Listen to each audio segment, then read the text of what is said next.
अस्सलामुअलैकुम, मैं हूं मुबशर चौधरी और आप देख रहे हैं MK Smart Solution. MK Smart Solution is a domain of chemistry. Here, our training program will clear your concepts from beginners to expert level. It means MK Smart Solution का मकसद है कि हमने तमाम स्टूडेंट्स के लिए मैट्रिक टू मास्टर लेवल तक तमाम केमिस्ट्री कोर्सेज को डिजिटलाइज करना है और हर लेवल के स्टूडेंट के लिए बहुत ही ज्यादा आसान और मददगार प्लेटफॉर्म क्रिएट करना है. चलिए अब देखते हैं आज का टॉपिक. अब बात करते हैं concept of acids and base. Here first we are going to compare the physical properties of acids and base. सबसे पहले तो हम फिजिकल प्रॉपर्टीज को कंपेयर करेंगे एसिड और बेस की. With the comparison we made the basic assumptions of acid, understanding about the concept of acid and base. देखें, ये जो कंपैरिजन करेंगे इन फिजिकल प्रॉपर्टीज के दरमियान एसिड और बेस की, ये हमें बेसिक अंडरस्टैंडिंग प्रोवाइड कर देगा, बेसिक एक नजरिया प्रोवाइड कर देगा जिससे हम एसिड और बेस के कंसेप्ट को बहुत अच्छे से समझ सकें. और उसके बाद then further we move toward the some advancement of to clarify the modern concept of acid and base. और उसके बाद हम फर्दर मूव करेंगे step by step for the modern concept of acid and. पहले हम बेसिक प्रॉपर्टीज, बिल्कुल basic properties को discuss करेंगे. फॉर एग्जांपल हम बात करेंगे properties of acid and base, जिसमें फर्स्ट प्रॉपर्टी हमारे पास है taste. Taste of acid. Acid is सोर इन टेस्ट. एसिड जो होता है वो तुर्श होता है, but base is bitter in taste like the soap. Base जो होता है, बेस बिल्कुल ही अजीब सा जायका होता है, कड़वा सा होता है, जैसे कि साबुन होता है ना, ये एक बेस का कंसेप्ट कर सकते हैं. एसिड के कंसेप्ट में हम कोई भी बात कर सकते हैं. फॉर एग्जांपल कभी नींबू को अगर आप लोगों ने टेस्ट किया हो तो हमने देखा होगा तुर्श सा जायका आता है, तो हम कह सकते हैं ये सोर टेस्ट है. और बिटर की बात करें, कभी साबुन को देखा है आपने, अगर साबुन को टेस्ट करने का कभी मौका मिले तो आप कह सकते हैं कि दिस इज अ बेस. उस तरह का टेस्ट होता है, कड़वा सा अजीब सा जायका होता है ना उसका. Number 2, effect on the litmus paper. Litmus paper क्या है? ऐसा पेपर होता है जिसे हम डिप करते हैं in acidic solution, in basic solution, और वो अपना कलर चेंज कर लेता है. वो पेपर अपना कलर चेंज कर लेता है रेड और ब्लू में, तो उसे हम लिटमस पेपर कहते हैं. Effect on litmus paper. Acid क्या इफेक्ट करता है? It turn to blue litmus paper into red. मतलब कि जब हमने ब्लू लिटमस पेपर को डिप किया है एसिडिक सोल्यूशन में तो वो रेड कलर का हो जाता है, अपना कलर रेड कर लेता है. तो वो लिटमस पेपर जब रेड कलर शो करता है तो हम कह सकते हैं ये सॉल्यूशन जो है ये एसिडिक सॉल्यूशन है, ये इस सॉल्यूशन में एसिड पाया जा रहा है. इन another case base, it turn the red litmus paper two blue.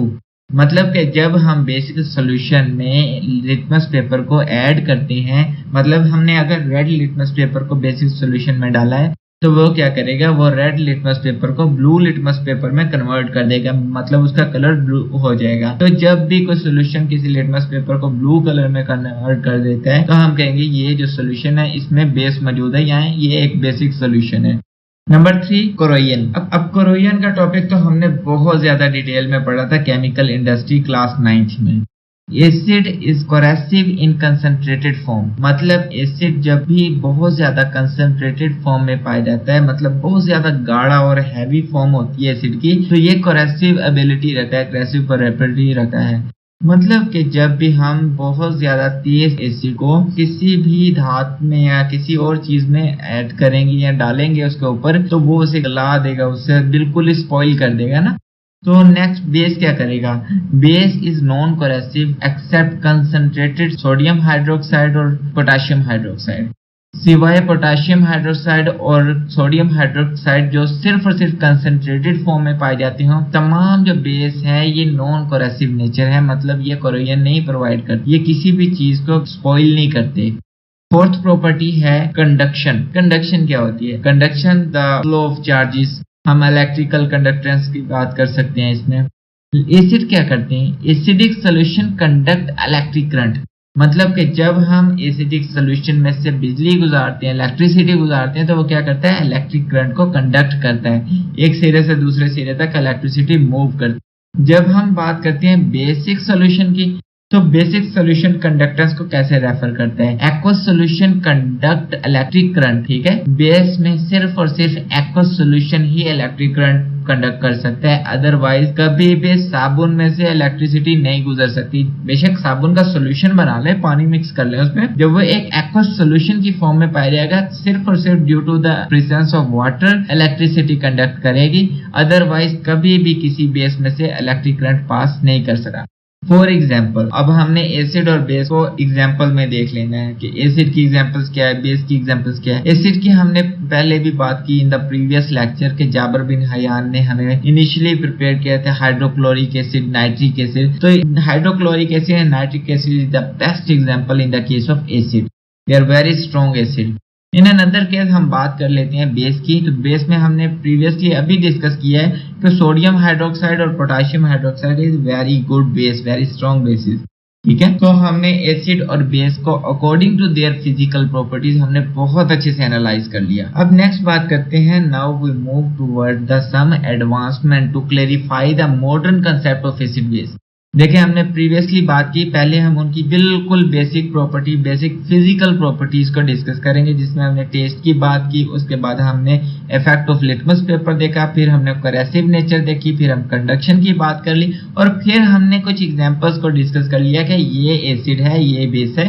जैसे हमने कहा हाइड्रोक्लोरिक एसिड, नाइट्रिक एसिड, ये इन्हें एसिड कहते हैं, ठीक है, क्योंकि ये तुर्श है, ये सोर है, ये करेसिव नेचर शो करते हैं, ये इलेक्ट्रिसिटी कंडक्ट कर सकते हैं। इन अनदर केस हमने बात की सोडियम हाइड्रोक्साइड और पोटेशियम हाइड्रोक्साइड की, जिसे हमने कहा ये बेस है, ये बिटर टेस्ट है इसका, और ये ब्लू लिटमस कलर शो करते हैं, और उसके बाद ये नॉन कोरेसिव नेचर रखते हैं। और उसके बाद हमने बात की कि कभी भी बेस जो है वो इलेक्ट्रिसिटी को कंडक्ट नहीं कर सकता सिवाय इन एक्वस सॉल्यूशन फॉर्म। जब तक बेस का सॉल्यूशन ना प्रिपेयर किया जाए, बेस कभी भी इलेक्ट्रिसिटी को कंडक्ट नहीं कर सकता।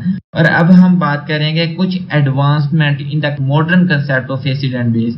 अब हम एडवांसमेंट की मदद से एसिड एंड बेस के मॉडर्न कंसेप्ट को एनालाइज करते हैं, अच्छे से इसे समझने की कोशिश करते हैं। फर्स्ट ऑफ ऑल हम बात करेंगे Arrhenius concept of acid and base. In 1787, the first scientist Arrhenius provide the concept acid and base, ठीक है। आर्हेनियस ने एक एसिड और बेस का कंसेप्ट क्या पेश किया था? सबसे पहले देखते हैं एसिड को कैसे डिफाइन किया था आर्हेनियस ने। Those substances that dissociate in aqueous solution to give a hydrogen ion, मतलब वो तमाम सब्सटेंसेस जो एक्वस सॉल्यूशन में हाइड्रोजन आयन प्रोवाइड करते हैं या हाइड्रोजन आयंस में डिसोसिएट हो जाते हैं, उन्हें हम कहेंगे कि ये एसिड्स हैं। In general reaction on ionization of acid shows the following reaction. जब भी हम किसी एसिड को आयोनाइज करते हैं तो ये रिएक्शन शो करते हैं। HA स्ट्रॉन्ग एसिड है, जैसे ही हमने इसे एक्वस सॉल्यूशन प्रिपेयर किया तो एक्वस सॉल्यूशन में हाइड्रोजन आयन अलग हो गए और A मतलब नेगेटिव मेटल आयन अलग हो गए। तो हम कह सकते हैं कि हमारे पास नेगेटिव नॉन मेटल आयंस अलग हो गए ना। तो हमने इस जनरल कंसेप्ट को समझ लेते हैं कि AH, फॉर एग्जांपल हम बात कर लेते हैं, हमारे पास एक एसिड है हाइड्रोक्लोरिक एसिड, ठीक है, जो AH मतलब H तो हाइड्रोजन है और ACl मतलब क्लोराइड है, हमारे पास नेगेटिव नॉन मेटेलिक आयन है हमारे पास। जैसे ही हमने इसका एक्वस सॉल्यूशन प्रिपेयर किया या पानी में डिसॉल्व किया तो हाइड्रोजन आयन अलग हो गए, हाइड्रोजन पॉजिटिव आयन, और क्लोराइड आयन मतलब नेगेटिव नॉन मेटेलिक आयन अलग हो गए। तो हमने कह दिया कि ये जो HCl है हाइड्रोक्लोरिक एसिड है, ठीक है। इन अनदर एग्जांपल हम बात कर लेते हैं नाइट्रिक एसिड HNO3। जैसे ही HNO3 का हमने एक एक्वस सॉल्यूशन बनाया या पानी में डिसॉल्व किया है उसे, तो हाइड्रोजन आयंस अलग हो गए और नाइट्रेट आयन अलग हो गए, मतलब हाइड्रोजन पॉजिटिव आयन अलग हो गए और HNO3 minus negative non metallic ions अलग हो गए। तो ये HNO3 भी हमारे पास नाइट्रिक एसिड है।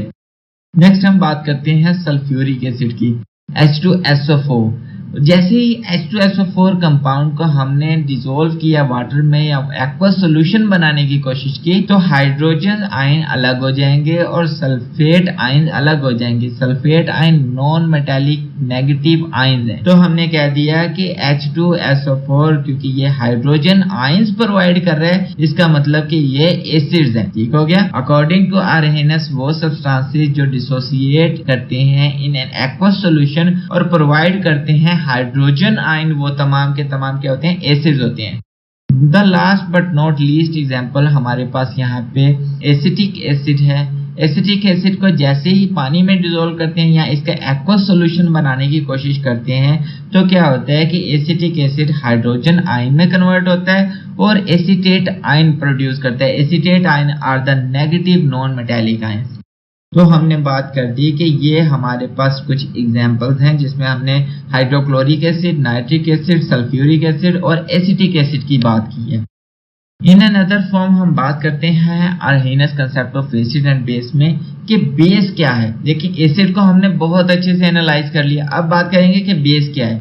Base those substances that dissociate in an aqueous solution to give hydroxide ion. देखें बेस वो सब्सटेंस हैं, वो स्पीशीज हैं जो पानी में जैसे ही एक्वस सॉल्यूशन क्रिएट करने लगते हैं या बनाने लगते हैं तो हाइड्रोक्सल आयन को रिमूव करते हैं, हाइड्रोक्सल आयन प्रोवाइड करते हैं। तो हम कहेंगे ये सब्सटेंस जो है ये बेस है। इन जनरल रिएक्शन में on ionization base show following reactions. For example हमारे पास एक जनरल रिएक्शन है BOH, एक बेस है जिसमें हाइड्रोक्सल आयन पाया जाता है। जैसे ही हमने इसका पानी में सोल्यूशन बनाया तो B पॉजिटिव मतलब के पॉजिटिव आयन, पॉजिटिव स्पीशीज अलग हो गई। ठीक है, ये मेटालिक स्पीशीज हो सकती हैं। In another case hydroxide ion ये अलग हो गया। तो वो तमाम स्पीशीज जो on dissociation hydroxide ions provide करते हैं वो क्या होंगे, हमारे पास बेस होंगे, base species according to Arrhenius concept. For example हमारे पास सबसे पहले आता था सोडियम हाइड्रोक्साइड।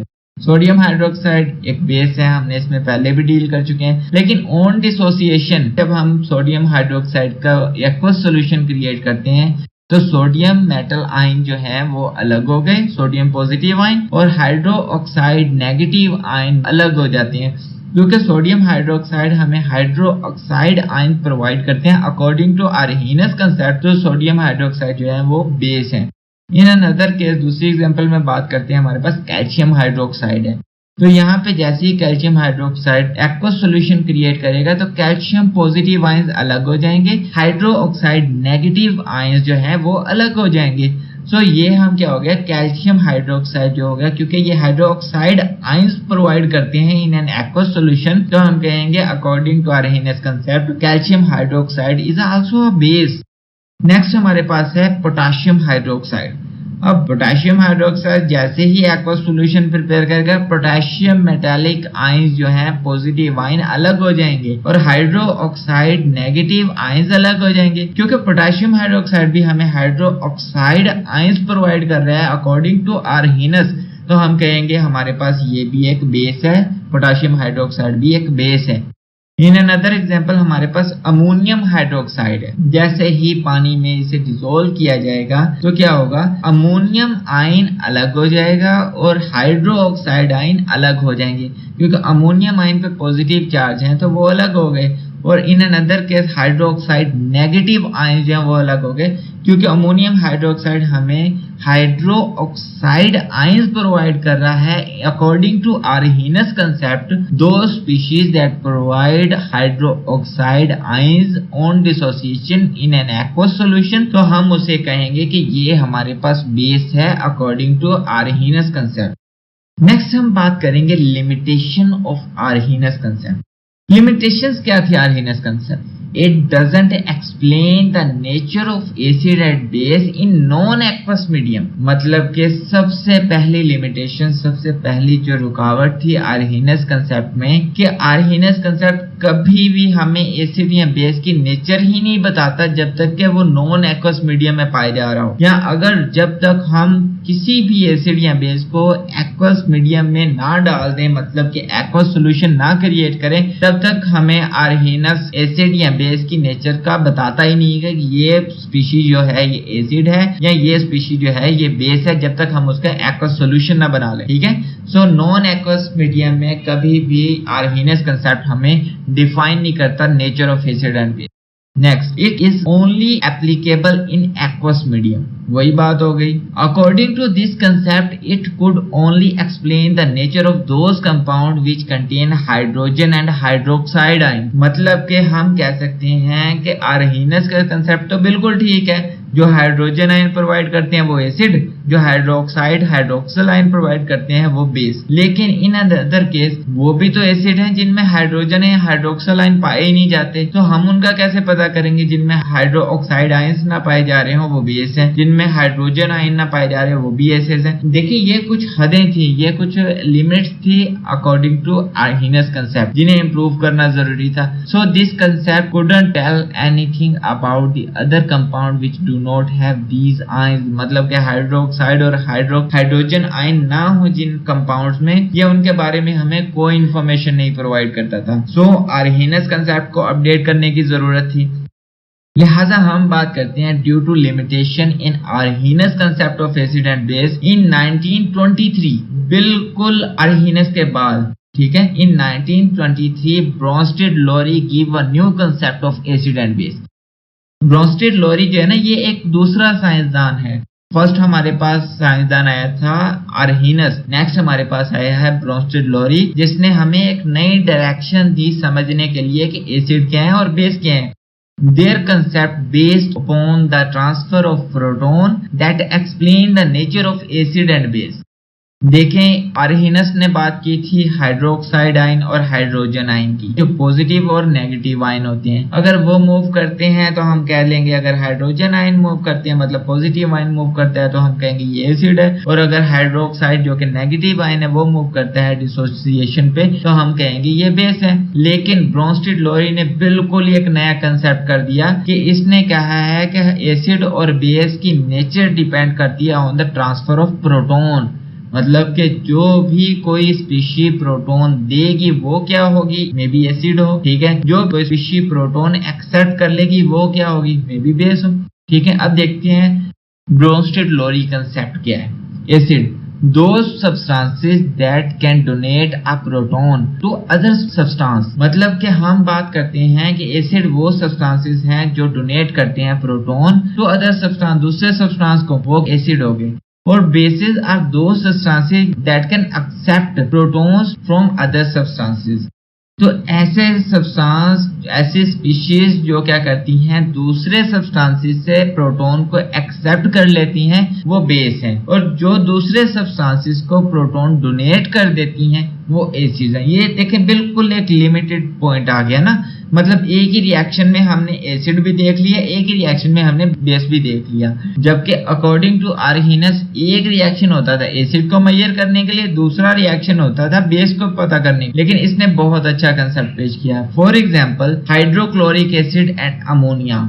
जब हाइड्रोक्लोरिक एसिड रिएक्शन प्रोवाइड करता है टुवर्ड द अमोनिया प्रोटोन को एक्सेप्ट कर लेता है, मतलब कि hydrogen ion, hydrogen positive ion proton को एक्सेप्ट कर लेता है और अमोनियम आयन में कन्वर्ट हो जाता है। और हाइड्रोक्लोरिक एसिड में जो हाइड्रोजन आयन है, मतलब पॉजिटिव एलिमेंट है, पॉजिटिव कंटेंट है, वो मूव कर जाता है दूसरी साइड पे, तो हम कहेंगे हाइड्रोक्लोरिक एसिड ने अपना प्रोटोन डोनेट किया है तो ये एक एसिड हो गया, और अमोनिया ने प्रोटोन एक्सेप्ट किया है और कन्वर्ट हो गया अमोनियम पॉजिटिव आयन में, तो ये बेस है।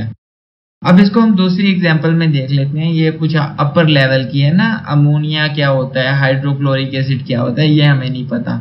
हम इसे मजीद सिंपल करते हैं।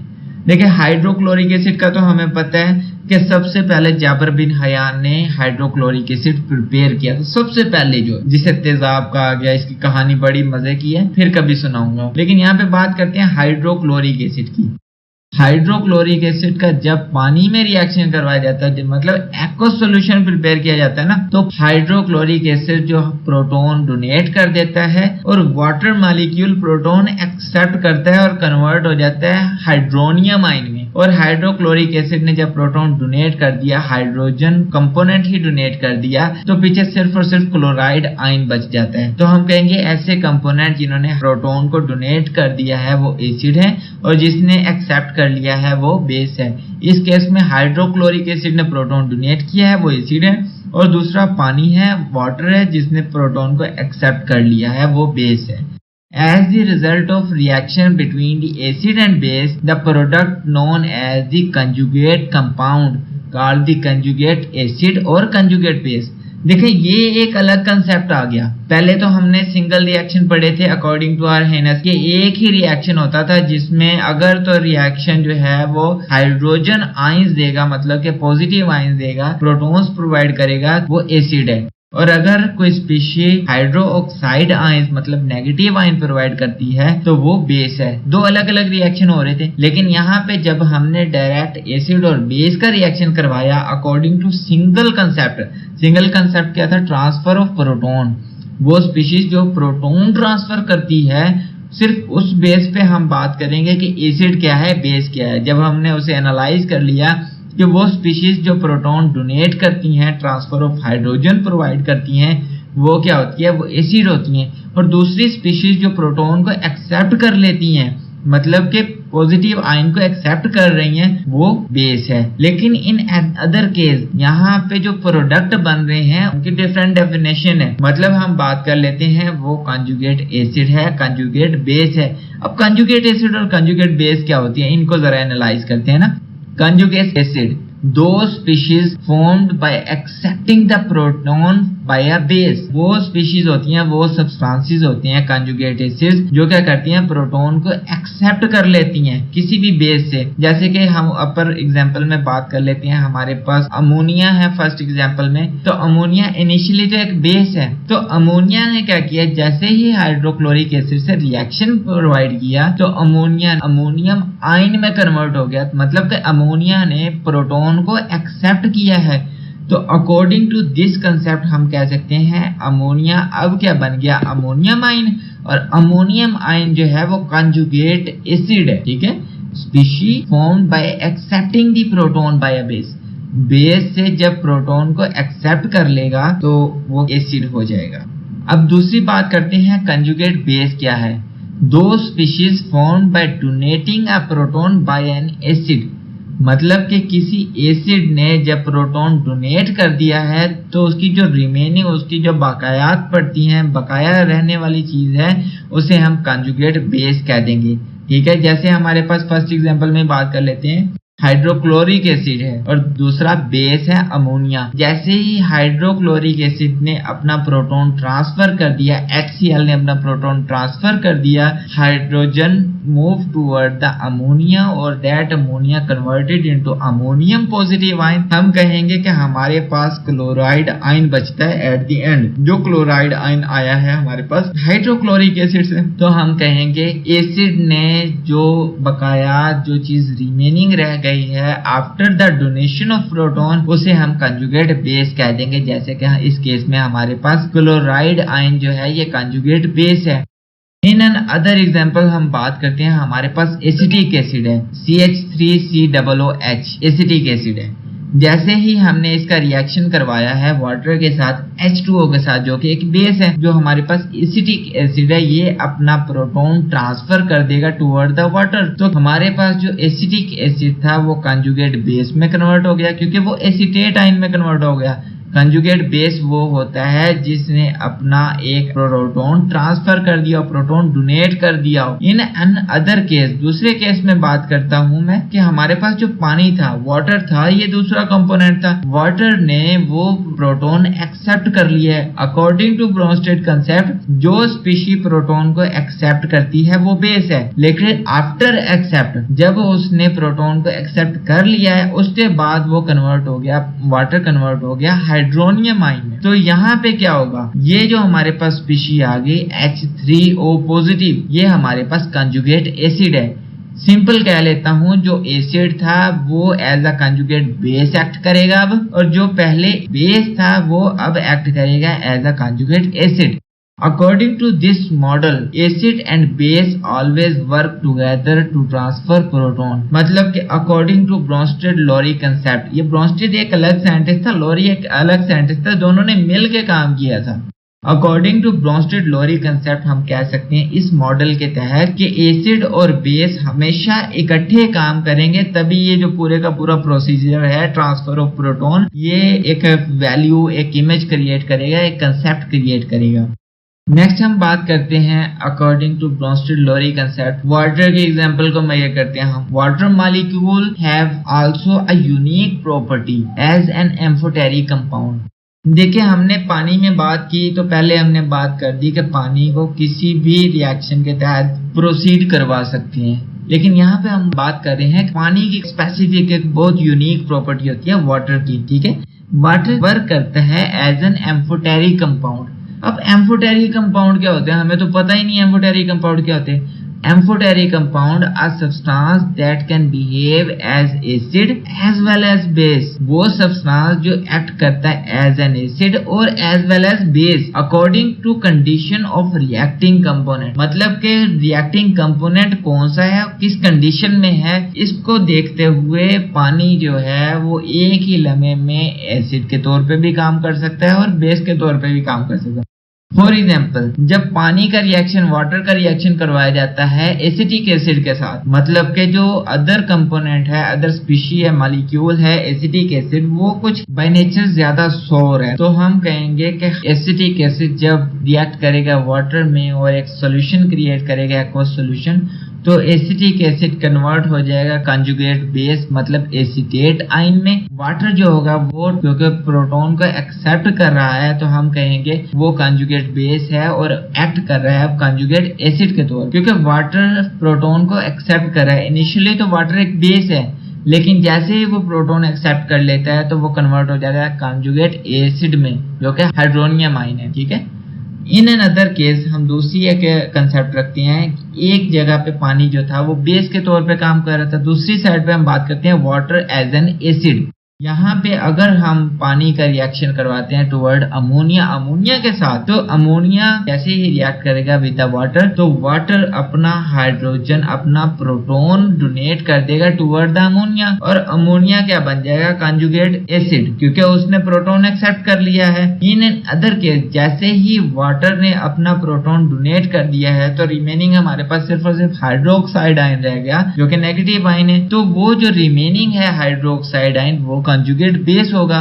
सो हमने इन दोनों एग्जांपल्स को अगर कंपेयर किया जाए तो पहली एग्जांपल में वाटर एक्ट कर रहे हैं एज एन बेस क्योंकि उसका स्ट्रॉन्ग एसिड से मुकाबला था, तो दूसरी साइड पे हमने बात कर ली क्योंकि वाटर का मुकाबला था एक weak base. In an other case हमने दूसरी साइड पे बात कर ली कि वाटर का रिएक्शन करवा रहे हैं अमोनिया के साथ, क्योंकि ammonia is a weak base, तो हम कह सकते हैं कि वाटर एक्ट करेगा एज एन एसिड। तो जैसे ही वाटर एक्ट करेगा एज एन एसिड, तो वाटर ने दोनों रिएक्शन में, एक में उसने पहले एज एन बेस रिएक्ट किया, दूसरे में उसने एज अ एसिड रिएक्ट किया according to the condition of reacting component. कि रिएक्टिंग कंपोनेंट कौन सा है, दूसरा कंपोनेंट किस नेचर का, इसने अपनी नेचर बदल ली। अगर तो दूसरा कंपोनेंट एसिड था तो वाटर एक्ट कर रहा था एज एन बेस, अगर दूसरा कंपोनेंट बेस तो वाटर एक्ट कर रहा था एज एन एसिड, ठीक है। तो हम बात करें ऐसे सब्सटेंसेस जो बिहेव करते हैं that can behave as an acid as well as base, तो हम कहेंगे वो है amphoteric compound according to the condition of reacting component. कि रिएक्टिंग अदर कंपोनेंट किस कंडीशन में है, वो एसिड है तो बेस में रिएक्ट करेगा, अगर वो बेस है तो ये एसिड में रिएक्ट करेगा। तो ये बहुत स्पेसिफिक प्रॉपर्टी है वाटर की that it act as a amphoteric compound. So we can conclude that the substance which act as an acid then converted into conjugate base, while on the other side are substance which act as the base and converted into conjugate acid। ठीक है, ये वही पूरी कहानी होगी कि जो substance पहले एसिड की तौर पे एक्ट कर रहा था, आफ्टर कन्वर्जन वो कंजुगेट बेस के तौर पे काम करेगा, और दूसरी तरफ जो सब्सटेंस पहले बेस की तरह एक्ट कर रहा था, आफ्टर कन्वर्जन वो कंजुगेट एसिड के तौर पे एक्ट करेगा। Water is a compound which behave as an acid as well as base depend upon the requirement, therefore they are known as, they are called as amphoteric compound. तो हमने ये भी बहुत अच्छे से देख लिया कि पानी जो है एक ऐसी खास, एक ऐसी यूनिक प्रॉपर्टी रखता है कि ये रिक्वायरमेंट को देखते हुए, कंडीशंस को देखते हुए, अदर कंपोनेंट्स की नेचर को देखते हुए एक्ट करता है as base as well as acid. ठीक है, अब बात करते हैं लिमिटेशंस ऑफ ब्रोंस्टेड-लोरी कंसेप्ट। देखिए, हर कंसेप्ट की कुछ ना कुछ लिमिटेशंस जरूर होती हैं। हमने पहले बात की आर्हीनेस कंसेप्ट की, कहीं ना कहीं जाके वो भी एक लिमिटाइज पॉइंट में घिर गया। ठीक है, तो हम बात कहेंगे कि उसकी कुछ ऐसी हदें थी कि वो आगे फर्दर प्रोसीड नहीं कर सकते था। हमने ब्रोंस्टेड-लोरी कंसेप्ट को बहुत अच्छे से समझा कि ब्रोंस्टेड-लोरी कंसेप्ट जो है ये प्रोटॉन ट्रांसफर करता है। जो चीज ट्रांसफर करती है, डोनेट कर देती है प्रोटॉन को, वो एसिड है, जो एक्सेप्ट कर लेती है वो बेस है। लेकिन इसकी भी कुछ ना कुछ लिमिटेशंस हैं। It doesn't explain some acid such as sulfur trioxide which on dissociation in water form acidic solution while it do not have ability to donate proton। देखिए, यहाँ पे एक हमारे पास स्पीशी है सल्फर ट्राइऑक्साइड। जैसे ही ये पानी के साथ रिएक्ट करती है, ये एक्वस सॉल्यूशन क्रिएट करती है, ऑन डिसोसिएशन ये एसिडिक सॉल्यूशन तो बना लेती है। फॉर एग्जांपल सल्फ्यूरिक एसिड में तो कन्वर्ट हो जाता है ये सल्फर ट्राइऑक्साइड, लेकिन it do not have ability to donate proton. इसके अंदर वो एबिलिटी नहीं है, इसके पास वो सलाहियत ही नहीं है कि ये एक प्रोटॉन को डोनेट कर सके। तो हम कह सकते हैं क्योंकि इसके पास तो हाइड्रोजन मतलब पॉजिटिव आयन ही नहीं है, पॉजिटिव कंपोनेंट ही नहीं है, तो ये कैसे अपना प्रोटॉन डोनेट करेगा, ये कैसे अपने आप को एज एन एसिड डिक्लेयर करेगा। कि हमें भी पता है सल्फ्यूरिक एसिड बनता है सल्फर ट्राइऑक्साइड से, तो हम कह सकते हैं ब्रोंस्टेड-लोरी कंसेप्ट ऐसी एबिलिटीज नहीं रखता कि वो ऐसी स्पीशीज को डिफाइन कर सके जिनके पास प्रोटॉन ही नहीं है लेकिन वो एक्ट कर रहे हैं एज एन एसिड। ठीक है, this concept also does not explain some bases, for example calcium oxide, sodium oxide। कई ऐसे concepts हैं, कई ऐसे products हैं जिन्हें ये as a base भी declare नहीं कर सकता। they cannot have ability to accept proton, जिनके अंदर ये सलाहियत ही नहीं है कि वो प्रोटॉन को एक्सेप्ट कर सके, बट वो बेस बाय नेचर हैं और ये उन्हें डिफाइन नहीं कर सकता, ये उन्हें डिस्क्राइब नहीं कर सकता कि ये क्यों ऐसी एबिलिटीज रखते हैं। That's why ब्रोंस्टेड-लोरी concept limitized at some extent।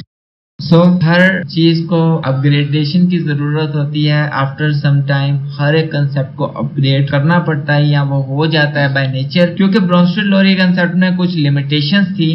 In 1923 Lewis concept of acid base introduced। एक लेविस साइंटिस्ट था जिसने फर्दर पॉलिश किया the concept of acid and base, और उसने इंट्रोड्यूस किया एक नया नजरिया, एक नया एस्पेक्ट जिसे हम यूनिवर्सली मूव करवा सकते हैं किसी भी कंपोनेंट पे कि ये एसिड है और ये बेस है विद अ स्पेसिफिक क्लू। एक बहुत ही खास और बहुत ही यूनिक निशानी के साथ हम कह सकते हैं कि ये जो हमारे पास कंपोनेंट है ये एसिड है और ये बेस है एट द यूनिवर्सल स्केल। ठीक है, हम हर एक कंपोनेंट के लिए बात कर सकते हैं अकॉर्डिंग टू लेविस कंसेप्ट। बहुत सारी बातें कर रहे हैं लेविस कंसेप्ट के अकॉर्डिंग, तो मैं ये भी बताना चाहता हूँ कि लेविस कंसेप्ट को modern concept of acid and base भी कहा जाती है। According to Lewis, acid are those species which can accept the pair of electron। वो species जो किसी भी इलेक्ट्रॉन के पेयर को एक्सेप्ट कर सकती हैं वो एसिड हैं। देखें, दो स्पीशीज होती हैं एक रिएक्शन में, एक एसिड होती है, एक बेस होती है। तो एसिड वो स्पीशी होती है रिएक्शन में जो इलेक्ट्रॉन के पेयर को एक्सेप्ट कर सकती है as an pair of electron, so उन्हें हम एसिड कहेंगे। तो base are those species which can donate the pair of electron. तो ऐसी स्पीशीज जो पेयर ऑफ इलेक्ट्रॉन को डोनेट कर सकती हैं उन्हें हम कहेंगे कि ये बेस हैं। फॉर एग्जांपल हमारे पास एक कंसेप्ट आ जाता है बोरॉन ट्राइफ्लोराइड। बहुत ही एक अलग स्पीशी है, ना तो इसमें हाइड्रोजन है ना ही इसमें पॉजिटिव कंपोनेंट है, मतलब कि प्रोटॉन ट्रांसफर वाली तो कोई बात ही नहीं है ना इसमें। तो हमारे पास एक स्पीशी है बोरॉन ट्राइफ्लोराइड। जैसे ही ये रिएक्ट करती है विद द अमोनिया मतलब NH3 तो इंटरमीडिएट स्पीशी बना देती है। ठीक है, boron trifluoride is coordinated with ammonia. ठीक है, जो इंटरमीडिएट स्पीशी बनी है इसे हम एडक्ट कहते हैं। In this case coordinate covalent bond is formed among them इस सिचुएशन में एसिड और बेस के दरमियान एक कोऑर्डिनेट कोवेलेंट बॉन्ड बन जाता है। देखें, हमने केमिस्ट्री क्लास 9th में हमने यूनिट नंबर 4 में बात की थी केमिकल बॉन्डिंग के बारे में, और हमने वहां पे डिस्कस किया था एक ऐसी टाइप होती है केमिकल बॉन्डिंग की जिसे कोऑर्डिनेट कोवेलेंट बॉन्ड कहा जाता है, जिसमें एक ही species complete pair of electron transfer कर देती है toward the electron deficient molecule. मतलब कि ऐसे स्पीशी की तरफ जिसके पास इलेक्ट्रॉन्स की कमी होती है उसे पूरे का पूरा पेयर ही उठा कर डोनेट कर देती है, उसे कोऑर्डिनेट कोवेलेंट बॉन्ड कहा जाता है। तो स्पीशीज तो हमने देख ली, प्रोसीजर भी देख लिया, यहाँ पे कोऑर्डिनेट कोवेलेंट बॉन्ड बना, लेकिन ये एक इंटरमीडिएट स्पीशी क्रिएट कर देती है। मतलब कि एसिड और बेस मर्ज हो के एक इंटरमीडिएट स्पेस बना देते हैं, एक इंटरमीडिएट कंडीशन, एक इंटरमीडिएट प्रोडक्ट स्पीशी में कन्वर्ट हो जाते हैं as a single species. So the product obtained as the result of Lewis acid base reaction in a single species known as adduct। ऐसा प्रोडक्ट जिसमें एसिड और base react करते हैं और एक सिंगल स्पीशी प्रोडक्ट में कन्वर्ट हो जाते हैं, उस प्रोडक्ट को एडक्ट कहा जाता है। तो हमने तीनों कंसेप्ट को वन बाय वन बहुत डिटेल से डिस्कस कर लिया। सबसे हमने पहले बात की आर्हीनेस कंसेप्ट की, फिर हमने उसकी लिमिटेशंस देखी कि आर्हीनेस कंसेप्ट एक हद तक जाके ठहर जाता है, फिर हमने बात की ब्रोंस्टेड-लोरी कंसेप्ट की, फिर हमने उसकी लिमिटेशंस को डिस्कस किया। ब्रोंस्टेड-लोरी कंसेप्ट में हमने कंजुगेट एसिड कंजुगेट बेसिड के कंसेप्ट को भी बहुत अच्छे से देखा, और इसमें हमने एक बहुत ही यूनिक प्रॉपर्टीज देखी पानी की, कि पानी एक्ट करता है एज अ एम्फोटेरिक कंपाउंड। ठीक है, एम्फोटेरिक कंपाउंड होते हैं वो स्पीशीज होती हैं जो एक्ट कर सकती हैं as acid as well as base according to their condition. हमने बहुत अच्छे से फिर बात की Lewis concept of acid and base which also known as the modern concept of acid and base. देखिए, कंसेप्ट ऑफ एसिड बेस में हमने बहुत सारी बातें कर ली, लेकिन मैं अब बात करना चाहता हूँ comparison of 3 concept of acid and base. मतलब कि 3 अलग अलग साइंटिस्ट थे जिन्होंने कंसेप्ट इंट्रोड्यूस करवाए regarding to acid and base, और मैं उन तीनों के कंसेप्ट को यहाँ समराइज करना चाहता हूँ। सबसे पहले हम बात करते हैं concepts regarding to acid base and product कि कंसेप्ट किस साइंटिस्ट ने पेश किया था, कब इंट्रोड्यूस किया, और उसके बाद एसिड के बारे में क्या कंसेप्ट था, बेस के बारे में क्या बात की थी, और उसके फाइनल प्रोडक्ट किस फॉर्म में था, हम उससे डिस्कस करते हैं। सबसे पहले 1787 आर्हीनस ने इंट्रोड्यूस किया था concept about acid and base. According to Arrhenius, acid it gives hydrogen positive ions. मतलब कि वो तमाम स्पीशीज जो ऑन डिसोसिएशन पर एटलीस्ट हम कह सकते हैं bye preparing the aqueous solution it gives hydrogen positive ion, हम कह सकते हैं कि वो तमाम स्पीशीज एसिड है अकॉर्डिंग टू आर्हीनस कंसेप्ट। दूसरी बात की थी आर्हीनस ने बेस के लिए, it gives hydroxide ion, hydroxide negative ions on dissociation on reaction with water on in preparation of aqueous solution. वो तमाम स्पीशीज जो hydroxide negative ion, hydroxyl negative ion produce करती हैं, हम कहेंगे कि ये जो चीज है ये बेस है। तो हमने बात कर ली कि एसिड और base according to Arrhenius propose this model in 1787।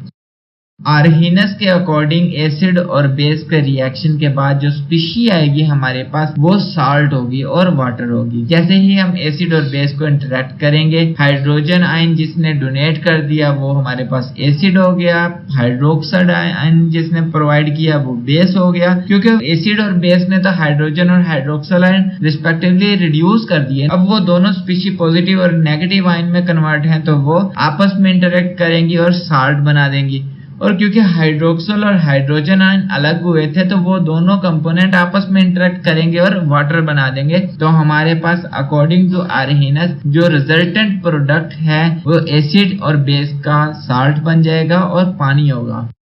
So next scientist है हमारे पास ब्रोंस्टेड-लोरी। In 1923 he proposed the concept about the acid and base।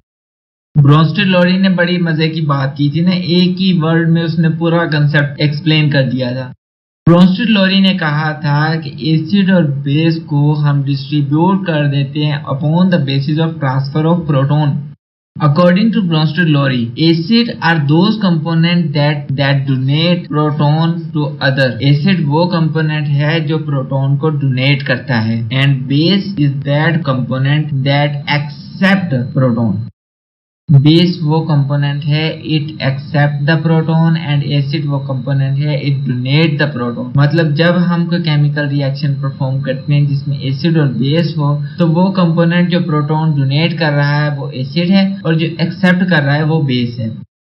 In their product इनके प्रोडक्ट में एक रिजल्टेंट कंपोनेंट आ गया था जिसे हमने कंजुगेट एसिड और बेस का नाम दे दिया। तो वो कंपोनेंट जो पहले एसिड था और प्रोटॉन डोनेट कर रहा था, आफ्टर डोनेशन वो बन जाएगा कंजुगेट बेस, और वो कंपोनेंट जो बेस था और प्रोटॉन को एक्सेप्ट कर रहा था, after the exception of proton वो बन जाएगा कंजुगेट एसिड। तो ब्रोंस्टेड-लोरी के कंसेप्ट को पूरी कहानी इस एक पॉइंट के अराउंड रिवॉल्व कर रही है, ट्रांसफर ऑफ प्रोटॉन। अगर तो स्पीशी प्रोटॉन डोनेट कर रही है तो वो एसिड है, और अगर स्पीशी प्रोटॉन एक्सेप्ट कर रही है तो वो बेस है। और जो स्पीशी प्रोटॉन डोनेट कर चुकी है जो कि पहले एसिड थी वो कहलाएगी कंजुगेट बेस, और जो स्पीशी प्रोटॉन एक्सेप्ट कर रही है जो कि पहले बेस थी वो कहलाएगी कंजुगेट एसिड। ये सिंपल सा कंसेप्ट ब्रोंस्टेड-लोरी ने 1923 में इंट्रोड्यूस करवाया। इसके बाद आया था लिवस ने एक modern concept of acid and base introduce करवाया था इन 1923। मतलब पहले ब्रोंस्टेड-लोरी आया था, उसके बाद लिवस ने अपना कंसेप्ट पेश किया था जब ब्रोंस्टेड-लोरी के कंसेप्ट में कुछ लिमिटेशंस थी। According to Lewis, acid are those components. It is an electron pair acceptor. Acid वो components हैं जो electron pair acceptor के तौर पे काम कर रहे हैं। Base are those components which act as electron pair donor, जो electron pair donor के तौर पे काम कर रहे हैं। इन सिंपल हम बात कर लेते हैं कि वो स्पीशीज जो इलेक्ट्रॉन पेयर को एक्सेप्ट करती हैं वो एसिड होंगी, और those species which act as the electron pair donor, मतलब वो स्पीशीज जो इलेक्ट्रॉन पेयर को डोनेट कर रही हैं, मतलब पेयर ऑफ इलेक्ट्रॉन को डोनेट कर रही हैं टू द अदर, वो होंगी बेस। और जब ऐसे स्पीशीज इंटरेक्ट करती हैं एक दूसरे के साथ, अकॉर्डिंग टू लिविस जो इलेक्ट्रॉन पेयर को डोनेट करे और जो इलेक्ट्रॉन पेयर को एक्सेप्ट करे, मतलब कि बेस और एसिड जब एक दूसरे के साथ इंटरेक्ट करती हैं अकॉर्डिंग टू लिविस मॉडल, तो वो एक इंटरमीडिएटरी स्पीशी बनाती है, एक इंटरमीडिएट स्ट्रक्चर बना देती है जिसे एज अ रिजल्टेंट प्रोडक्ट कहा जाता है और जिसे एडक्ट के नाम से पुकारा जाता है कि ये जो इंटरमीडिएट स्पीशी बनी है इसे एडक्ट कहती हैं।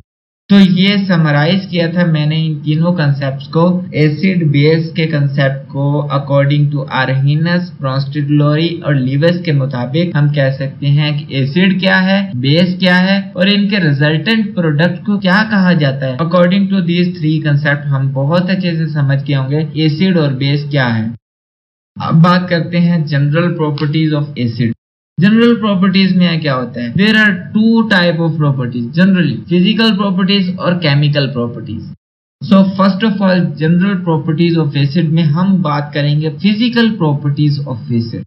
फिजिकल प्रॉपर्टीज क्या है? फिजिकल प्रॉपर्टीज तो हमने सबसे पहले डिस्कस की थी एसिड की। एसिड आर सोर इन टेस्ट, मतलब एसिड जो टेस्ट में तुर्श होते हैं, जैसे कि हम बात कर लेते हैं नींबू की, ठीक है, लेमन, जैसे ही आप उसे टेस्ट करते हो ना वो एक मजे की चीज होती है, एक तुर्श सा जायका होता है ना एसिड का। लेकिन सारे एसिड इसकी तरह मजे के नहीं होते, कुछ बहुत ज्यादा डेंजरस भी होते हैं, जैसे सल्फ्यूरिक एसिड की बात कर ले, नाइट्रिक एसिड की बात कर ले, वो बहुत ज्यादा हार्मफुल होते हैं। तो एसिड आर सोर इन टेस्ट, तुर्श होते हैं acid. It turn the blue litmus paper two red, acid जो होते हैं जैसे ही उनमें लिटमस पेपर को डिप किया जाता है वो ब्लू लिटमस पेपर को रेड लिटमस पेपर में कन्वर्ट कर, मतलब उसका कलर चेंज कर देते हैं। Coercive nature in concentrated form, मतलब जैसे ही कंसंट्रेटेड एसिड को हम किसी भी चीज, जैसे मेटल पे बात कर देते हैं, मिट्टी पे बात कर देते हैं, किसी भी कंपोनेंट पे हम एक्सप्लोर करवाते हैं तो बहुत ज्यादा कोरेसिव नेचर होती है, मतलब वो उस प्रोडक्ट, उस एलिमेंट को, उस स्पीशीज को टोटली डिस्ट्रॉय कर देता है, स्पॉइल कर देता है। aqueous solution of acid can conduct electric current। इसमें एक अदर कंसेप्ट है कि जो भी एसिड होंगे जब उनका aqueous solution प्रिपेयर किया जाएगा तो वो इलेक्ट्रिक करंट को कंडक्ट कर सकेंगे। फॉर एग्जांपल हमने बात की थी हाइड्रोक्लोरिक एसिड और नाइट्रिक एसिड। तो हमने बहुत ही ज्यादा डिटेल से देखा कि हाइड्रोक्लोरिक एसिड क्या है, नाइट्रिक एसिड क्या है, तो हमने इसे बहुत अच्छे से एनालाइज कर लिया। हमने ये देखी है physical properties of acid. Next हम बात करेंगे about the chemical properties of acid. There are some chemical interaction of acid with different compound। मतलब कि जितने भी एसिड हैं उनमें से कुछ हम बात कर सकते हैं कि किसी न किसी चीज से इंटरेक्ट करते हैं, डिफरेंट कंपाउंड्स होते हैं जिनसे इंटरेक्ट करते हैं, और कौन कौन सी केमिकल रिएक्शंस को रिप्रेजेंट करते हैं, केमिकल प्रॉपर्टीज को रिप्रेजेंट करते हैं, इन्हें वन बाय वन डिस्कस करते हैं। नंबर 1 हमारे पास है रिएक्शन विद मेटल। जब एसिड का रिएक्शन किसी भी मेटल के साथ होता है तो क्या परफॉर्मेंस होती है? Acid react explosively with metal like potassium, calcium, etc. मतलब बहुत ही एक्सप्लोसिव नेचर होती है एसिड की जब किसी मेटल के साथ रिएक्ट करता है। However, dilute acid react moderately to form the salt and hydrogen gas। For example हम बात कर लेते हैं इस बात को समझने के लिए, हमारे पास एक एसिड है सल्फ्यूरिक एसिड और दूसरी तरफ हमारे पास मेटल है जिंक। जैसे ही सल्फ्यूरिक एसिड ने इंटरेक्ट किया with the metal of zinc तो क्या बन गया? Salt of zinc with the elimination of hydrogen gas. So इस बात से हम अंदाजा लगा सकते हैं acid reacts explosively with the metal like potassium, calcium etcetera. जिस किस्म का भी मेटल हो बहुत ही एक्सप्लोसिव नेचर के साथ एसिड उसके साथ इंटरेक्ट करता है और क्या करता है? With the elimination of salt of that relevant metal and hydrogen gas. Next हम बात करते हैं केमिकल प्रॉपर्टीज ऑफ एसिड या केमिकल रिएक्शन ऑफ एसिड में reaction of acid with carbonates and bicarbonates. यहाँ पे हम कह सकते हैं acid react with carbonates and bicarbonates to form the salt and carbon dioxide gas. यहाँ पे हमारे पास एक एग्जांपल है, हमारे पास कैल्शियम कार्बोनेट है। कैल्शियम कार्बोनेट है जिसे हमने इंटरेक्ट करवाया है हाइड्रोक्लोरिक एसिड के साथ, तो एज ए रिजल्टेंट प्रोडक्ट हमारे पास साल्ट ऑफ कैल्शियम जिसे हम कैल्शियम क्लोराइड कह सकते हैं with the elimination of carbon dioxide with the elimination of water molecules. तो हम कह सकते हैं after the reaction of acid with carbonates और बाइकार्बोनेट्स हमारे पास साल्ट आ जाता है with the relevant carbonate and with the elimination of carbon dioxide and water molecules.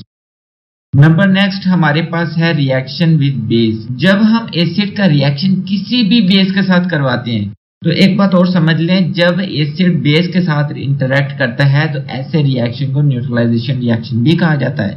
लेकिन acid reacts with the base may be oxide और hydroxide of metal to form the salt and water. मतलब जैसे ही कोई भी acid किसी भी base के साथ इंटरेक्ट करता है वो क्या बनाता है? साल्ट बनाता है और पानी बनाता है। This process is also known as neutralization, is also called as neutralization. For example, here we have sodium hydroxide। हमारे पास एक बेस है जिसे हमने सोडियम हाइड्रोक्साइड कह दिया और दूसरी तरफ हमारे पास एक एसिड है जो कि हाइड्रोक्लोरिक एसिड है। जैसे ही एसिड ने बेस के साथ इंटरेक्ट किया तो क्या बन गया? Sodium salt, for example sodium chloride NaCl, और दूसरी तरफ हमारे पास आ गया H2O वाटर मॉलिक्यूल। अब नेक्स्ट हम बात करते हैं reaction of acid with sulphate and bisulphate. अब सल्फेट और बाइसल्फेट के साथ जैसे ही एसिड कोई भी एसिड इंटरेक्ट करता है तो क्या होता है? Acid reacts with the sulphate and bisulphate to form the salt and sulphur dioxide gas.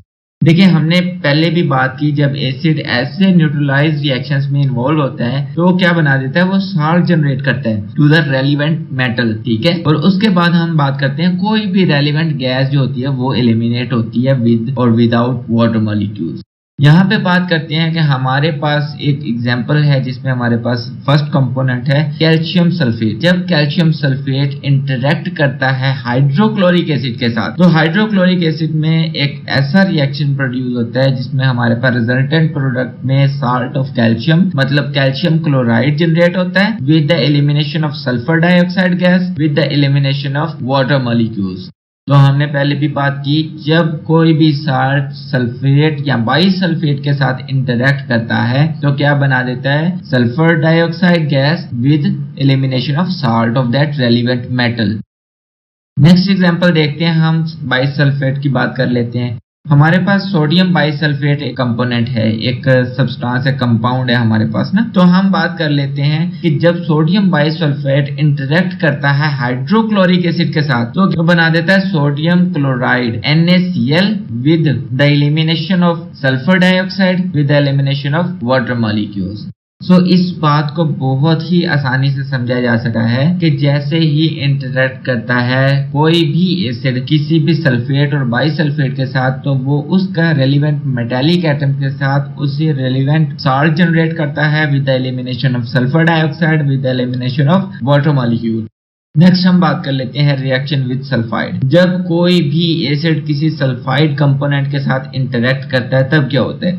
Acid react with the metal sulfide to form the salt and hydrogen sulfide gas।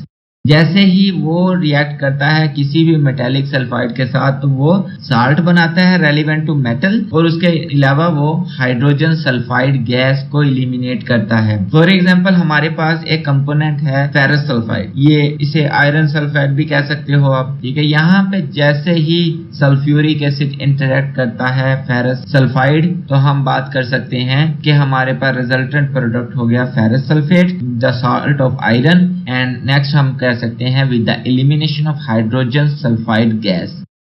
देखें हमने physical properties और chemical properties of acid बहुत अच्छे से discuss कर ली। अब बात करते हैं यूजेस ऑफ एसिड। एसिड के इस्तेमालात क्या हैं? कौन सा एसिड किस जगह, किस इंडस्ट्री, किस फर्म में, किस प्रोसेस में इन्वॉल्व होता है, हम उन्हें one by one with detail discuss करते हैं। यूजेस ऑफ एसिड में बात करते हैं, सबसे पहले हमारे पास सल्फ्यूरिक एसिड है। Sulfuric acid is used for the manufacturing of fertilizer, ammonium sulfate, calcium superphosphate, explosives, paints, dyes and drugs। हम कह सकते हैं जो सल्फ्यूरिक एसिड है ये फर्टिलाइजर बनाने के लिए इस्तेमाल होता है। Ammonium sulphate it also form of another chemical, ठीक है, उसे बनाने के लिए इस्तेमाल होता है। कैल्शियम सुपर फॉस्फेट बनाने के लिए इस्तेमाल, there is another process behind this, but हम कह सकते हैं कि सल्फ्यूरिक एसिड इस प्रोसेस में इन्वॉल्व होता है for the formation of calcium super phosphate.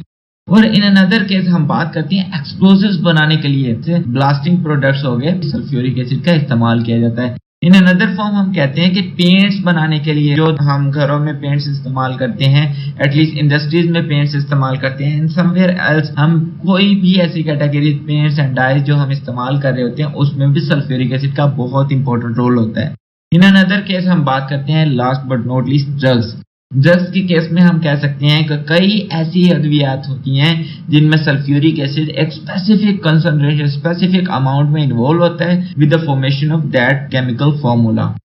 It also used as electrolyte in lead storage battery. मतलब कि कोई भी एसिडिक कंपोनेंट जैसे कि सल्फ्यूरिक एसिड की बात कर लेते हैं, ये एज एन इलेक्ट्रोलाइट भी इस्तेमाल किया जाता है इन लेड स्टोरेज बैटरी। देखिए इलेक्ट्रोलाइट हमने इलेक्ट्रोकेमिस्ट्री में बहुत अच्छे से पढ़ा था कि इलेक्ट्रोलाइट्स क्या होते हैं। Remember unit number 8 in chemistry class 9। तो इस कॉन्सेप्ट को आप वहां से लिंक कर सकते हैं कि इलेक्ट्रोलाइट्स में भी सल्फ्यूरिक एसिड इस्तेमाल होता है for the lead storage batteries.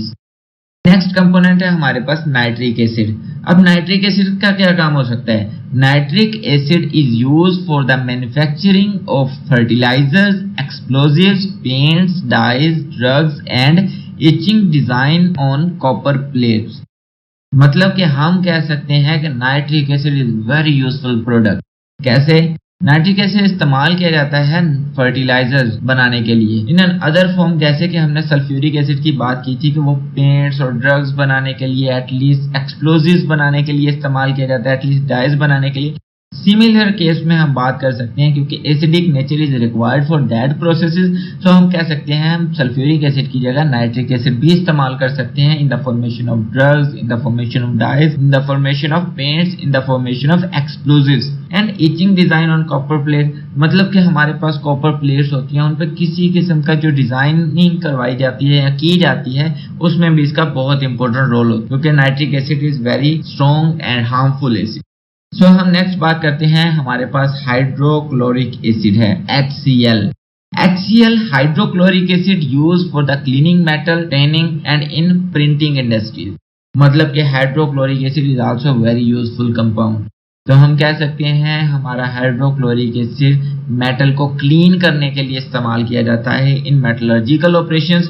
और दूसरी तरफ हम बात कर सकते हैं in the tending process. Tending का मतलब होता है खाद्यों को रंगने का प्रोसेस, मतलब जो जानवरों की खाल उतारी जाती है उस प्रोसेस को, मतलब उसे फर्दर क्लीन करने को, फर्दर रिफाइन करने के लिए टेनिंग का प्रोसेस सरंजाम देते हैं और उसमें हाइड्रोक्लोरिक एसिड बहुत ही अच्छी अमाउंट में इस्तेमाल होता है।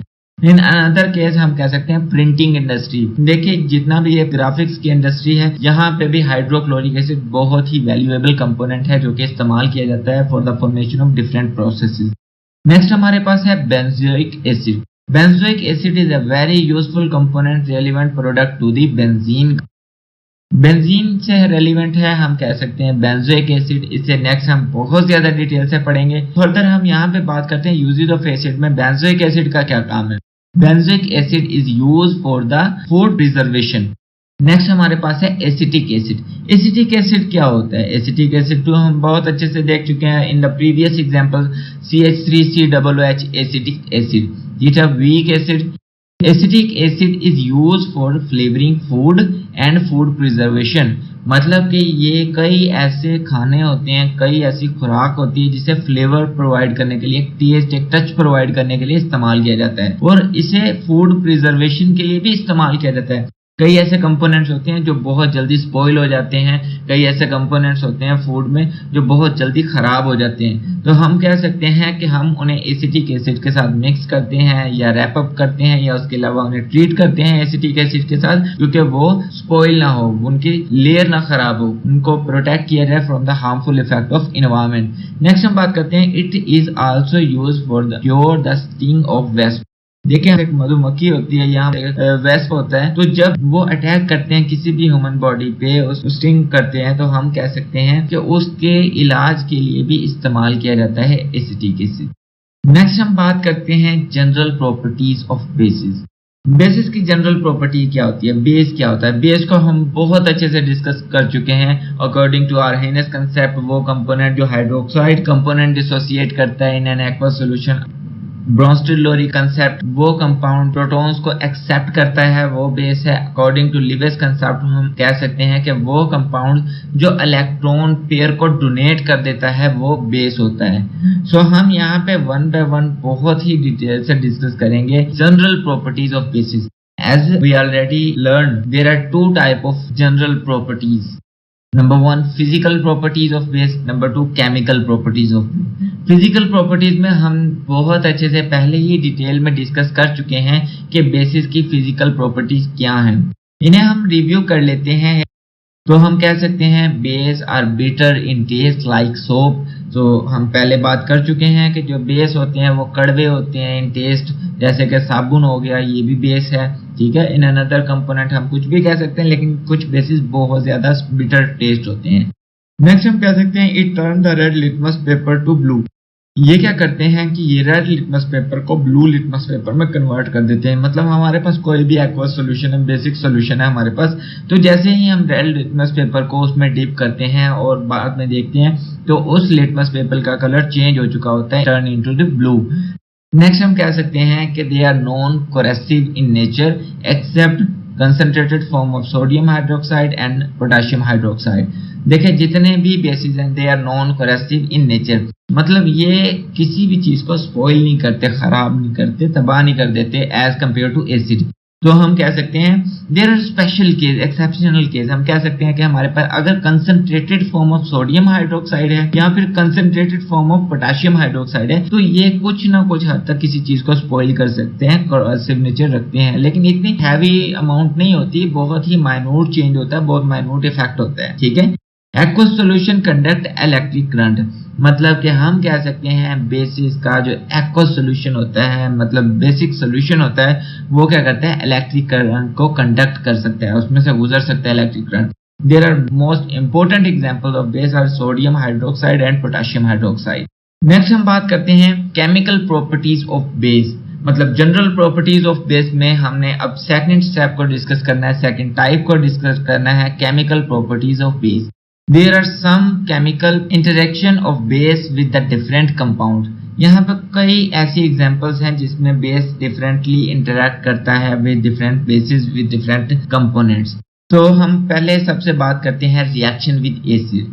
मतलब कि सबसे पहले हम बात करेंगे जब किसी एसिड का रिएक्शन करवाया जाए किसी बेस के साथ तो क्या होगा। देखिए ये तो हम पहले पढ़ चुके हैं इन द प्रीवियस लेक्चर। हमने देखा है कि जब भी हमने किसी बेस का किसी एसिड से या किसी एसिड का किसी बेस से रिएक्ट करवाया है तो base react with acid to form the salt and water, पानी और नमक बनता है। It also known as the neutralisation reaction, ये न्यूट्रलाइजेशन रिएक्शन भी कहलाता है। For example here we have potassium hydroxide and sulphuric acid. हमारे पास एक बेस है पोटेशियम हाइड्रोक्साइड और एक एसिड है सल्फ्यूरिक एसिड। जब ये दोनों आपस में इंटरेक्ट करते हैं आफ्टर द रिएक्शन हमारे पास साल्ट आ जाता है, पोटेशियम साल्ट, जिसे पोटेशियम सल्फेट कह सकते हैं। इन अनदर केस हमारे पास आ जाता है वाटर मॉलिक्यूल। मतलब कि जैसे हमने इनिशियली बात की है कि जब किसी बेस को किसी एसिड के साथ इंटरेक्ट करवाते हैं तो हमारे पास साल्ट और पानी बनता है एज द न्यूट्रलाइजेशन रिएक्शन।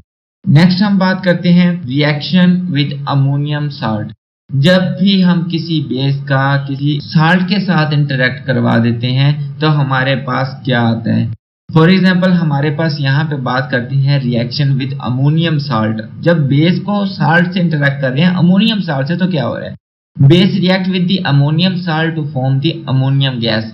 जब भी बेस को इंटरेक्ट करवाया अमोनियम साल्ट के साथ किसी भी बेस को तो उसने अमोनियम गैस को एलिमिनेट किया है। फॉर एग्जांपल हमारे पास यहाँ पे अमोनियम साल्ट है, अमोनियम क्लोराइड, और नेक्स्ट हमारे पास बेस है sodium hydroxide. Sodium hydroxide is a very good base. तो हमने देखा है जब भी हमने सोडियम हाइड्रोक्साइड को इंटरेक्ट करवाया है अमोनियम क्लोराइड के साथ तो हमारे पास एक बहुत ही यूनिक साल्ट आ गया सोडियम क्लोराइड, और उसके साथ हमारे पास आ गया अमोनियम गैस, मतलब NH3 गैस एलिमिनेट होती है with the elimination of water molecule. तो ये हमारे पास एक और रिएक्शन है जिसमें बेस इंटरेक्ट करता है साल्ट के साथ और जनरेट करता है in the pure form of salt with the elimination of ammonium gas with the elimination of water molecule. Next example है हमारे पास रिएक्शन विद हाइड्रोक्साइड। मतलब हमने बेस को बेस के साथ ट्रीट कर रहे हैं। अब क्या होगा, when base react with the hydroxide compound in solution form salt of heavy metal like copper, iron, zinc, lead or calcium etc to form the precipitate of insoluble hydroxide। मतलब कि जब भी किसी भी बेस को किसी दूसरे बेस के साथ इंटरेक्ट करवाते हैं किसी हैवी मेटल के बेस के साथ तो हम कह सकते हैं कि ये प्रिसिपिटेट बनाते हैं ऑफ इनसोल्युबल हाइड्रोक्साइड। मतलब कि ऐसे प्रिसिपिटेट बनते हैं जो इनसोल्युबल होती हैं किसी भी अदर कंपोनेंट में, ठीक है। तो ये एक हैवी डोज हो जाती है इनसोल्युबल प्रिसिपिटेट ऑफ हाइड्रोक्साइड की, ठीक है। जैसे फॉर एग्जांपल हम बात कर लेते हैं कॉपर सल्फेट। हमारे पास एक बेस है उसे हम इंटरेक्ट करवा देते हैं सोडियम हाइड्रोक्साइड के साथ तो हमारे पास क्या होता है जो कि एक अदर बेस है, बेस को बेस से इंटरेक्ट करवा रहे हैं। जैसे ही हमने इंटरेक्शन करवाया तो हमारे पास रिजल्टेंट प्रोडक्ट क्या आ गया, कॉपर हाइड्रोक्साइड, और दूसरी तरफ हमारे पास आ जाता है सोडियम सल्फेट। नेक्स्ट हम बात करते हैं यूजेस ऑफ बेस। हर एक बेस का एक डिफरेंट इस्तेमाल होता है। फॉर एग्जांपल हम बात करते हैं सोडियम हाइड्रोक्साइड NaOH। हमारे पास एक बहुत यूनिक बेस है, बहुत कॉमन है ये सोडियम हाइड्रोक्साइड, हमने बहुत दफ़ा इस्तेमाल किया है इन डिफरेंट एग्जांपल्स। सो यहाँ पे देखना है uses of base, sodium hydroxide का इस्तेमाल क्या है। Sodium hydroxide used for the manufacturing of soap, artificial silk, in textile, paper industries and in laboratory as a reagent। मतलब कि sodium hydroxide is a very useful component, it is involve in the different processes. For example first of all हम बात करेंगे ये इस्तेमाल किया जाता है for the formation of for the manufacturing of soap, साबुन बनाने के लिए सोडियम हाइड्रोक्साइड इस्तेमाल किया जाता है। नेक्स्ट हम बात कर लेंगे कि सोडियम हाइड्रोक्साइड आर्टिफिशियल सिल्क बनाने के लिए भी इस्तेमाल किया जाता है। लेकिन नेचुरल सिल्क बहुत ही यूनिक होती है लेकिन कंजप्शन को फुलफिल नहीं कर पा रही होती, सो साइंटिस्ट ने एक बहुत ही यूनिक पैटर्न को इन्वॉल्व किया, एक बहुत यूनिक कंसेप्ट को इन्वॉल्व किया और आर्टिफिशियल सिल्क बनाना शुरू कर दिया। सो उसमें मेजर कंपोनेंट हमारे पास है सोडियम हाइड्रोक्साइड जो इन्वॉल्व होता है इन the formation in the manufacturing of artificial silk. Next हम बात कर सकते हैं कि जो सोडियम हाइड्रोक्साइड है ये टेक्सटाइल इंडस्ट्री में भी इस्तेमाल होता है और बहुत ह्यूज अमाउंट में इस्तेमाल होता है। इन अनदर केस ये पेपर इंडस्ट्री में भी बहुत ज्यादा इस्तेमाल किया जाता है for the cleaning of paper, for improving the quality of paper, ठीक है। पेपर इंडस्ट्री में बहुत ज्यादा इस्तेमाल है सोडियम हाइड्रोक्साइड का। नेक्स्ट हम बात कर सकते हैं लेबोरेटरीज में सोडियम हाइड्रोक्साइड इस्तेमाल किया जाता है as a reagent for different chemical reactions. Next process में हम बात करेंगे calcium hydroxide a useful base, ठीक है। Uses of calcium hydroxide, Calcium hydroxide is used for manufacturing of bleaching powder, softening of hard water, neutralize the acidic soil and in lakes due to acid rain. Next हमने ये बात की कि जो calcium hydroxide है, this is a very useful and important component. Calcium hydroxide mainly इस्तेमाल किया जाता है for the manufacturing of bleaching powder. यहाँ पे हमारे पास बहुत ही इंपॉर्टेंट टर्मिनोलॉजी है। देखें, ब्लीचिंग पाउडर इस्तेमाल किया जाता है मुख्तलिफ पर्पसेस के लिए, जैसे कि फेशियल के लिए फीमेल्स अपने कॉस्मेटिक्स में इस्तेमाल करती हैं। In another case factories industries में इस्तेमाल किया जाता है for a lot of purposes. Next हम बात करते हैं कि कैल्शियम हाइड्रोक्साइड इस्तेमाल किया जाता है सॉफ्टनिंग ऑफ हार्ड वाटर। मतलब कि हार्ड वाटर का कंसेप्ट हम बहुत ज़्यादा डिटेल से पढ़ेंगे इन नेक्स्ट लेक्चर्स, बट यहाँ पे बात करते हैं कि हार्ड वाटर को, खारे पानी को साफ करने के लिए इस्तेमाल किया जाता है कैल्शियम हाइड्रोक्साइड। नेक्स्ट हम बात करते हैं ऐसी सॉइल्स होती हैं जो एसिडिक होती हैं, जो अच्छी फर्टिलिटी जनरेट नहीं कर पा रही होती हैं, अच्छी फसल पैदा नहीं कर पा रही होती हैं, ठीक है। ऐसी ज़मीनें होती हैं जो कि एसिडिक नेचर रखती हैं, तो उनकी एसिडिटी को ख़त्म करने के लिए हम बहुत ही यूजफुल कंपोनेंट होता है कैल्शियम हाइड्रोक्साइड। ये वहाँ पे स्प्रे करते हैं या फिर वहाँ पे फैला देते हैं हम, तो उससे ये कंपोनेंट सॉइल की एसिडिटी को रिड्यूस कर देता है और सॉइल को यूजेबल बना देता है, ठीक है। नेक्स्ट हम बात करते हैं in lakes due to the acid rain. देखिए, एसिड रेन के कंसेप्ट को भी हम नेक्स्ट एटमॉस्फेयर के चैप्टर में बहुत डिटेल से पढ़ेंगे, लेकिन बात कर सकते हैं क्योंकि वर्ड से कंसेप्ट समझ आ रहा है। एसिड रेन मतलब एसिडिक रेन, मतलब ऐसी बारिश जिसमें एसिडिक कंपोनेंट पाए जा रहे होते हैं। तो फर्दर आप इसे बहुत अच्छे से समझेंगे, बस अभी इतना कंसेप्ट याद रखें कि ऐसी बारिश होती है जिसमें एसिड के कंपोनेंट पाए जा रहे हो। देखिए, बारिश का पानी जब भी बहता है नदी नालियों में जाता है, तो जब वो लेक्स का पानी डिस्ट्रॉय कर रहा है, खराब कर रहा होता है, तो उसके क्वालिटी को इम्प्रूव करने के लिए भी कैल्शियम हाइड्रोक्साइड को इन्वॉल्व किया जाता है to improve the quality of water. देखें, ये भी वही बात होगी, in neutralize the acidic soil, neutralize the acidic nature of water in the lake. तो ये सारा कुछ रिलेट करता है with the hardening of water, with the softening of water, ठीक है। इस पूरे टॉपिक को एनवायरमेंटल केमिस्ट्री से हम बहुत डिटेल से नेक्स्ट डिस्कस करेंगे। नेक्स्ट पॉइंट है हमारे पास potassium hydroxide KOH। Potassium hydroxide बहुत ही यूजफुल कंपोनेंट है। It use in alkaline batteries and shaving creams. Potassium hydroxide को बैटरीज में इस्तेमाल किया जाता है, एज एन इलेक्ट्रोलाइट कह सकते हैं। इन अनदर केस हम कह सकते हैं आल्सो यूज एज एंटीसेप्टिक, जैसे कि शेविंग क्रीम में हम इस्तेमाल करते हैं। नेक्स्ट हमारे पास कंपोनेंट है मैग्नीशियम हाइड्रोक्साइड।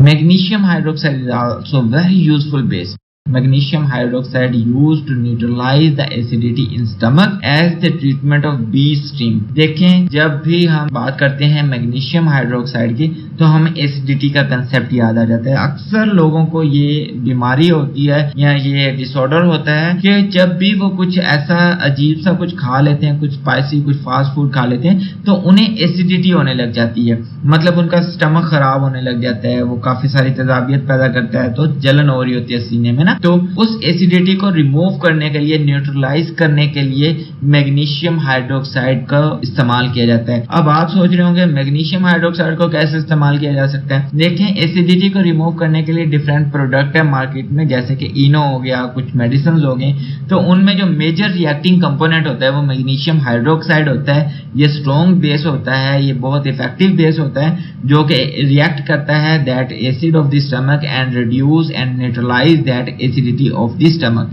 नेक्स्ट हमने बात की थी treatment of the bee sting. देखें, मैंने पहले भी बात की है, जब भी मधुमक्खियों ने कट किया हो किसी बंदे को, तो उसके जो स्टिंग को रिमूव करता है, उस जहर को खत्म करने के लिए भी इस कंपोनेंट का इस्तेमाल किया जाता है, मैग्नीशियम हाइड्रोक्साइड को। नेक्स्ट हमारे पास बड़ा यूजफुल बेस है एल्यूमिनियम हाइड्रोक्साइड।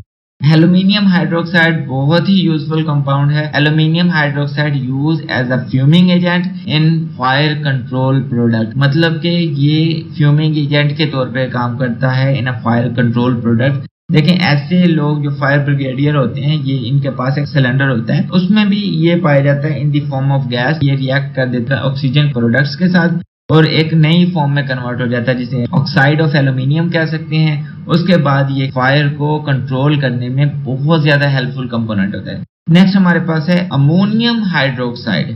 ठीक है, ammonium hydroxide is a very useful base. Ammonium hydroxide used to remove grease stain from the cloth. देखें हमारे घरों में डोमेस्टिकली या इंडस्ट्रीज में बात की जाए तो कई ऐसे मामलात होते हैं जिसपे कपड़ों पे ग्रीस या इस तरह के कोई रंग के दाग लग जाते हैं, तो अमोनियम हाइड्रोक्साइड इस्तेमाल किया जाता है उन दाग को खत्म करने के लिए, रिमूव द स्टेन, उन कलर्स को खत्म करने के लिए of grease from the clothes, कपड़ों से।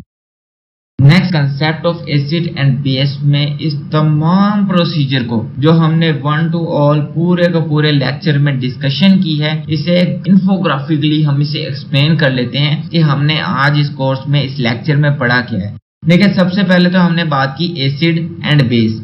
एसिड कौन से होते हैं, बेस कौन से होते हैं, इनके लिए हमें डिफरेंट कंसेप्ट को इंट्रोड्यूस किया। सबसे पहले हमारे पास है Arrhenius concept of acid and base. Arrhenius के मुताबिक वो कंपोनेंट, वो स्पीशीज जो हाइड्रोजन पॉजिटिव आयन डोनेट करते हैं इन एक्वस सॉल्यूशन, वो एसिड्स होते हैं। और अकॉर्डिंग टू आर्हेनियस कंसेप्ट वो कंपोनेंट, वो कंपाउंड, वो स्पीशीज जो हाइड्रोक्साइड आयन डोनेट करते हैं, डिसोसिएट करते हैं इन एन एक्वस सॉल्यूशन, वो बेस होते हैं। देखिए जब हाइड्रोक्साइड और हाइड्रोजन आयन डिसोसिएट होते हैं किसी भी एक्वस सॉल्यूशन में तो उनका रिजल्टेंट प्रोडक्ट जो होता है वो वाटर मॉलिक्यूल बनते हैं। इन अनदर कंसेप्ट कुछ लिमिटेशंस थी आर्हेनियस के कंसेप्ट में, उन्हें दूर करने के लिए देखिए कई ऐसी चीजें होती हैं, कई ऐसे स्पीशीज होती हैं जिसमें हाइड्रोजन कंपोनेंट नहीं होता, जिसमें हाइड्रोक्सिल कंपोनेंट नहीं होता। उनसे कैसे हम डिटरमाइन कर सकते हैं कि वो एसिड है या बेस?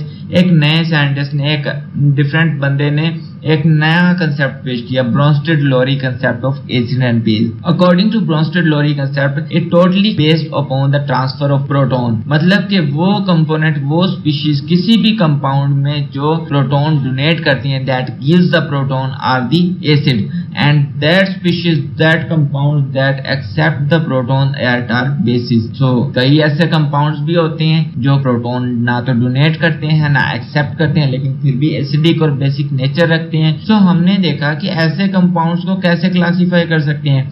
तो according to Lewis concept, the modern concept of acid and base, एक नई कहानी मार्ज वजूद में आई। लिविस ने इंट्रोड्यूस किया इलेक्ट्रॉन पेयर के कंसेप्ट को। यहाँ पे लिविस ने बात की ऐसे कंपाउंड, ऐसे component species that accept the pair of electron are known as acid. In another case ऐसे कंपाउंड, ऐसे species that donate the pair of electron are known as base. देखिए यहाँ पे बेस जो है वो इलेक्ट्रॉन पेयर डोनेट कर रहा है और एसिड जो है वो इलेक्ट्रॉन पेयर को एक्सेप्ट कर रहा है। लेकिन इन द इंटरमीडिएट स्टेट हम कह सकते हैं जब बेस इलेक्ट्रॉन पेयर डोनेट कर रहा है, एसिड इलेक्ट्रॉन पेयर एक्सेप्ट कर रहा है, तो एक इंटरमीडिएट स्पीशी बनती है after the result of coordinate covalent bond, जिसे हमने इंटरमीडिएटरी स्पीशी कहा है, एडक्ट कहलाती है। जो एट द एंड हमारे पास ये तीनों कंसेप्ट क्लियर हो गए। Arrhenius concept of acid and base, Bronsted Lowry concept of acid and base, Lewis concept of acid and base.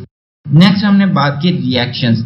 Reaction में सबसे पहले हमने डिस्कस किया reaction of acid. Reaction of acid में सबसे पहले हमने डिस्कस किया reaction of acid with a base, कि एसिड बेस के साथ कैसे रिएक्ट करता है और क्या बनाता है। देखिए जब भी एसिड बेस के साथ रिएक्ट करता है वो साल्ट और वाटर बनाता है। फिर हमने बात की reaction of acid with metal. जब मेटल के साथ रिएक्ट करता है तो वो मेटल को स्पॉइल कर देता है और साल्ट बना देता है। फिर हमने देखा कि reaction of carbonate and bicarbonate, कि जब एसिड कार्बोनेट्स और बाइकार्बोनेट्स के साथ इंटरेक्ट करता है तब क्या बनाता है। जैसे कि हमने कहा कि वो कार्बन डाइऑक्साइड को एलिमिनेट कर देता है, विद रेलेवेंट साल्ट बना देता है as compare to metal that involve in the case of carbonate और बाइकार्बोनेट। फिर हमने बात की सल्फेट के साथ, बाइसल्फाइड के साथ, तो डिफरेंट रिएक्शंस शो कर रहा होता है acid with base, metal, carbonates, bicarbonate, sulphide, sulphide, bisulphide. ठीक है। फिर हमने डिस्कस किया बेस को। बेस क्या करता है? बेस बड़े ही यूनिक कंपोनेंट्स के साथ बड़े यूनिक रिएक्शन शो करता है। For example first of all base react करता है एसिड के साथ, जैसे कि हमने इनिशियली डिस्कस कर लिया, साल्ट और वाटर जनरेट करता है। फिर हमने बात की अमोनियम साल्ट के साथ रिएक्ट करता है बेस, तो अमोनिया गैस एलिमिनेट करता है। फिर हमने बात की प्रेसिपिटेट ऑफ हाइड्रोक्साइड, मतलब हाइड्रोक्साइड जब बेस किसी और बेस के साथ इंटरेक्ट करता है तो एक स्ट्रॉन्ग इनसॉल्युबल बेस, मतलब insoluble precipitate of any specific base generate कर देता है। तो ये था पूरे का पूरा concept of acid and base according to different scientist, according to different perspective, with the discussion of reactions, uses, properties individually respectively. उम्मीद करता हूँ हमारी ये मेहनत आपके लिए मददगार साबित हो। प्लीज हमारे चैनल को सब्सक्राइब, लाइक, शेयर जरूर करें। और अगर आप इस तमाम कोर्स को एक ऑर्गेनाइज्ड वे में स्टडी करना चाहते हैं तो आप हमारी वेबसाइट mksmathsolution.blogspot.com, जिसका लिंक डिस्क्रिप्शन में मौजूद है, उसे विजिट करें। यहाँ पे आपको आपके कोर्स से रिलेटेड तमाम डाटा एक वेल ऑर्गेनाइज्ड फॉर्म में मिलेगा, from the matric to master level.